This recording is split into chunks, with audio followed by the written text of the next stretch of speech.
Hello, and welcome to a demonstration and review of Natural Reader and other text-to-speech apps.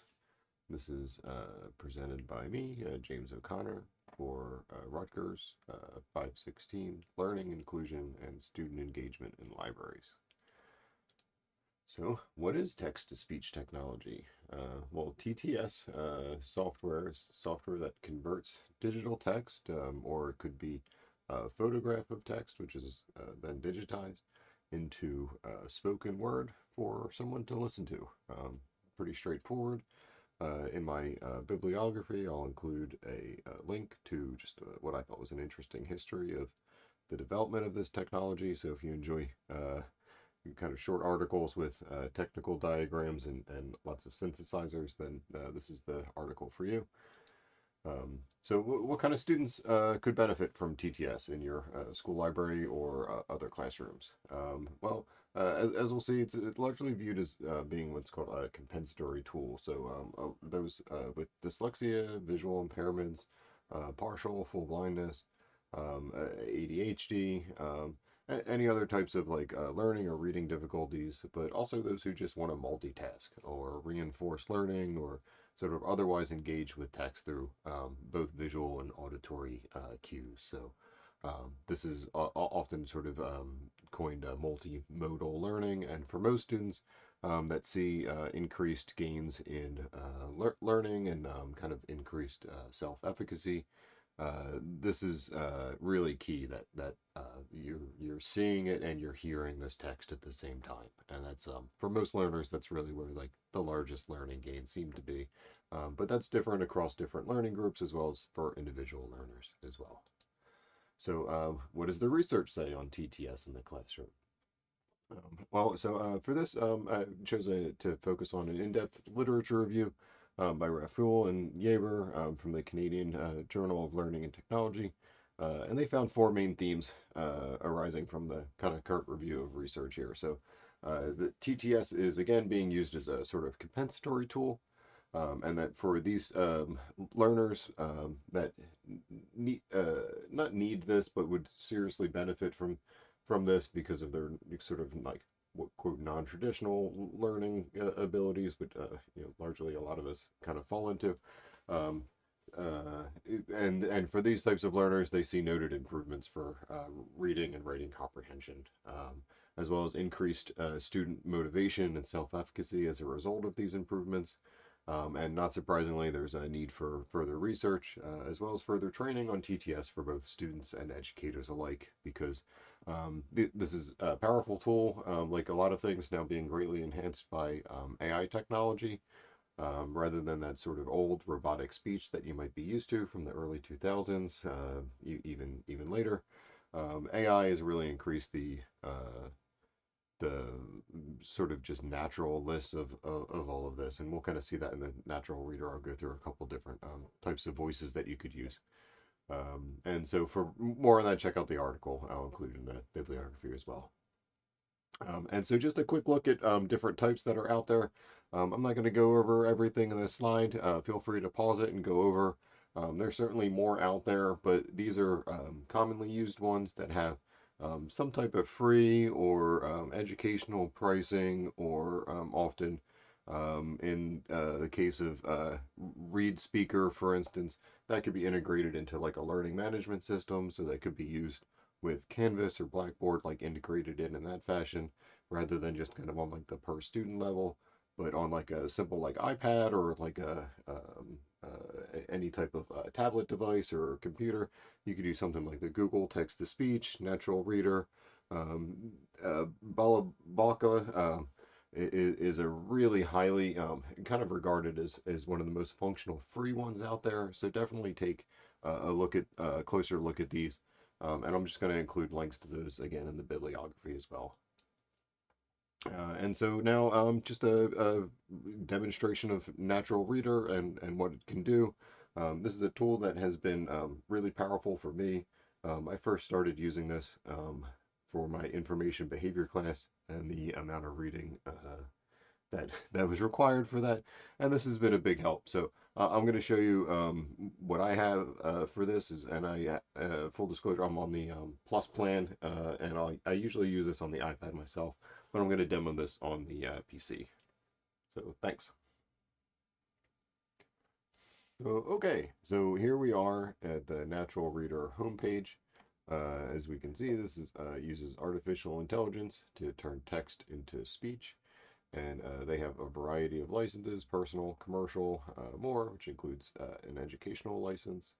And they use basically just different like sort of characters and almost sort of like stock images of different people. And these are sort of different voices that you could sort of choose. I'll show you one that I enjoy. So to go get started, I'm gonna hit personal because I have a personal account. And again, I usually use this on my iPad, but I'm going to show you this on the PC.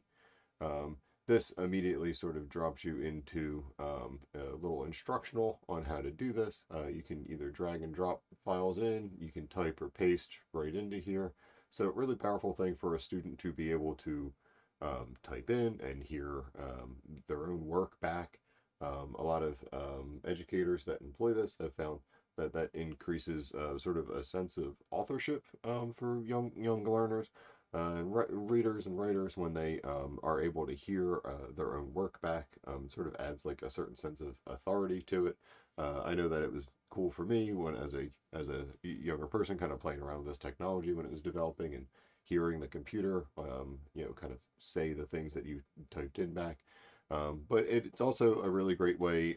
Teachers have used this in placing in a student's own writing and then having the student hear that back to do things like check for grammar or to make sure that there's like coherency or that like timelines line up or if there's superfluous things. And so really powerful tool in a number of ways for that. So here we can kind of check this out. Drag and drop your files, or type, paste, and edit text here. Natural Reader is a professional text-to-speech program that converts any written text into spoken words. And so this voice that I'm using, this is Sarah, and she's one of the Plus AI voices. So she comes with the Plus account, as well as a variety of other voices. There's premium as well as the free voices, and they do sort of go down in quality. So if we tried, say, Ryan. Natural Reader is a professional text-to-speech program that converts any written text into spoken words. We have both free and paid subscriptions to our applications to meet different users' needs on different budgets. And so you can definitely tell there's a little bit more of a robotic thing in there. And then it gets worse for the free one. If you're also, you need to be connected to the internet for this as well. So if you are not, then you basically get downgraded to just the free versions, which is the kind of old school, very Mr. Roboto sort of sounding thing that I won't force anybody to listen to. But it makes this very easy to use. To add a file, I could just add a PDF or any type of like Word document and have that load up there. You can type text directly into there. Again, as I mentioned before, you can even use images and then it basically scans the text and using OCR or optical character recognition software, it will scan that and convert it to text, which then it will read to you. Or you can even just link directly to a web page. And so on a PC, you would just kind of keep this tab open and then link any articles kind of like back into here. But on the iPad or on like an Android device, it's sort of easier just to sort of send it right over to Natural Reader. And then whatever you do send over or upload then goes into your library. And as you can see, I use this a lot for our class. This is kind of my primary reading device. So I really do enjoy, again, that multimodal sort of learning that I get to see and hear it. I'm always sort of trying to multitask myself and sometimes have trouble sort of staying on task in that regard. And so while I do enjoy reading, having the text to speech functionality is something that sort of helps me stay on task and on schedule and allows me to accomplish my reading in a much more reliable amount of time, which is a really powerful thing for some people. Yeah, you can check out your account, subscription billing. I would have to do anything of that through the original device, so I'd have to go back to my iPad. And just to show you, so you could do web page, and then you would just have to paste in a web address. So if there was anything that you wanted to read, you could just sort of do that. And then it would show up in your library or just appear right there. So here's an article that I was checking out and referenced in the previous portion of the video. And I could just sort of like click and have read. It will highlight. There's ways to sort of filter out what it does read and what it doesn't. And that's a nice thing, so you can have it skip a lot of the sort of, again, sort of superfluous text that you might not want text to speech to get held up on reading every last thing in parentheses or sort of that nature. So it's fairly customizable in that regard. And also easy to sort of make notes and use as a regular e-reader in that regard. So again, I would strongly consider integrating Natural Reader or some type of text-to-speech tool in your school library learning environment.